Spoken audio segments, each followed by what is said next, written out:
दोस्तों, बिहार का नाम सुनते ही आपके दिमाग में सबसे पहले क्या आता है? खराब सड़कें, गरीबी, बेरोजगारी और पुअर गवर्नेंस ही ना। इन सबको मिलाकर कहें तो आपके मन में एक बीमारू राज्य की तस्वीर आती होगी। लेकिन क्या दोस्तों, बिहार शुरुआत से ही ऐसा था? क्या हो अगर मैं आपसे कहूं कि दुनिया का सबसे पहला गणतंत्र बिहार के वैशाली में ही बना था? क्यों चौंक गए ना? बिहार का इतिहास है ही ऐसा दोस्तों, जो आज के बिहार से बिल्कुल अलग और संपन्न हुआ करता था। एग्जाम्पल के लिए आपको बता दें कि दुनिया के सबसे प्रसिद्ध धर्मों में से कुछ धर्म जैसे जैन धर्म और बौद्ध धर्म बिहार की ही देन है, और दुनिया की सबसे पुरानी यूनिवर्सिटी नालंदा यूनिवर्सिटी भी बिहार में ही थी। इसके अलावा दुनिया को राजनीति और कूटनीति का पाठ पढ़ाने वाले चाणक्य भी बिहार के ही रहने वाले थे। और इतना ही नहीं दोस्तों, सबसे पवित्र हिंदू ग्रंथ में से एक रामायण लिखने वाले वाल्मीकि भी बिहार की मिट्टी से ही उपजे थे।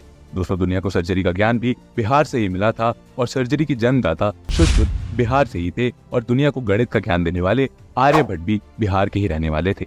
इनके साथ ही चंद्रगुप्त मौर्य से लेकर अशोक महान जैसे चक्रवर्ती सम्राट भी इसी बिहार की जमीन से उपजे थे। ऐसे में बिहार के स्वर्णिम इतिहास को जानने के बाद कोई भी आज के बिहार की बीमारू स्थिति की कल्पना भी नहीं कर सकता था, क्योंकि आज जब आप बिहार को देखते हैं तो अपने इतिहास से बिल्कुल कॉन्ट्रास्ट जान पड़ता है। दोस्तों, अब आपको लग रहा होगा कि आज की वीडियो में हम बिहार की गरीबी और उसके पिछड़ेपन के बारे में बताएंगे, लेकिन रुकिए, ये सब तो आपको ऑलरेडी पता है और इस पर हजारों वीडियोस आपको यूट्यूब पर भी मिल जाएगी।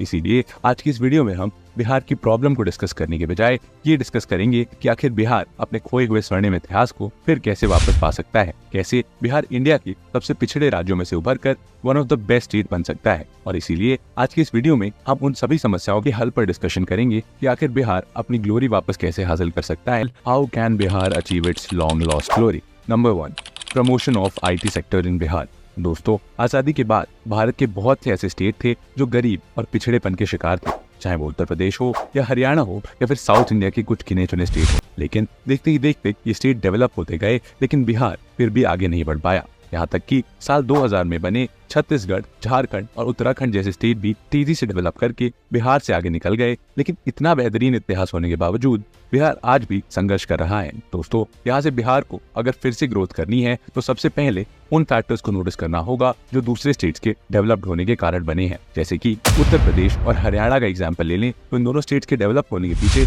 कहीं ना कहीं IT इंडस्ट्री का बड़ा हाथ है। आज हरियाणा में गुरुग्राम और उत्तर प्रदेश में नोएडा इनकी इकोनॉमी का सबसे बड़ा फैक्टर है। और आपको जानकर हैरानी नहीं होनी चाहिए कि हरियाणा की GDP का ऑलमोस्ट 60% अकेले गुरुग्राम से आता है। उसी तरह लगातार डेवलपमेंट की सीढ़ियां चढ़ रहे उत्तर प्रदेश, जिसे किसी जमाने में बिहार के बराबर माना जाता था, आज वहां नोएडा शहर है जो उत्तर प्रदेश की डेवलपमेंट में बड़ा रोल निभा रहा है। आज नोएडा उत्तर प्रदेश की GDP में 10.12% का कंट्रीब्यूशन करता है।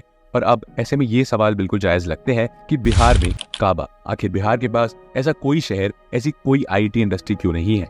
अगर आने वाले समय में बिहार के पास कोई IT सिटी हो तो बिहार की ग्रोथ का पोटेंशियल काफी बढ़ सकता है, जो कि बिहार की एग्रीकल्चर सेंटर GDP को बूस्ट दे सकता है। इसीलिए बिहार की गवर्नमेंट को पटना जैसे शहरों को IT हब बनाने पर जोर देना चाहिए। और मुझे मालूम है कि आप में से कई सारे लोग शायद मन ही मन में संकोच कर रहे होंगे कि पटना और IT हब, लेकिन दोस्तों, जब उत्तर प्रदेश में लखनऊ IT हब बन सकता है तो पटना क्यों नहीं बन सकता? बिहार के लिए IT इंडस्ट्री डायनामिक पर्सपेक्टिव के साथ ही साथ यहाँ बड़े लेवल पर हो रहे ब्रेन ड्रेन को रोक सकती है। दोस्तों, बिहार की पॉपुलेशन का एक बड़ा हिस्सा नौकरी की तलाश में बैंगलोर, गुड़गांव, मुंबई और पुणे जैसे शहरों की तरफ पलायन करता है। इससे एक बड़ा मैन पावर जो स्टेट की ग्रोथ को पुश कर सकता था, वो दूसरे शहरों में अपना भविष्य तलाश रहा है। जबकि दोस्तों, अगर वही बिहार के IIT IIM में सिलेक्ट होने वाले लोगों को बिहार में ही रोका जा सकेगा तो दूसरे शहरों में एडजस्ट होने और नौकरी ढूंढने में बिहार के युवाओं को इतना सफर नहीं करना पड़ेगा। और ये सब सिर्फ IT इंडस्ट्री स्टैब्लिश कर सकती है।